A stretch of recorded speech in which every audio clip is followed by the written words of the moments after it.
sukasi ratu galvoje momentai. Nu tai sveiki visi susirinkę į naujos tarpinės versijos apžvalgą. Pažiūrim, kas naujo. Nu tai aišku, aš iš karto einu prie jums įdomiausio daikto, tai būtent šito sieros kubo.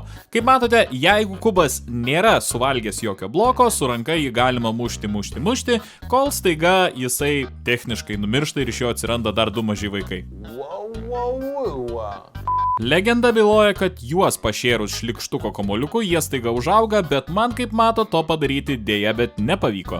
Dar viena legenda byloja, kad į šitą padarą įkišus kokį nors daiktą, jis pasikeičia pagal to daikto savybės, bet man viskas, ką įkišau, pasirodė labai vienoda. Na dar žinoma yra keli nauji blokai, kurių jūs turbūt niekad gyvenime nepanaudosit. Tai video, jei dar nematot, nesibaigia, bet sakau jums gero savaitgalio ir susimatom kitą savaitę. Bėga, bėga ten, kur ir tu, milijonas rožių ir sentimentai, skęsta jūroje debesų. Ką, pažiūrėk iki galo.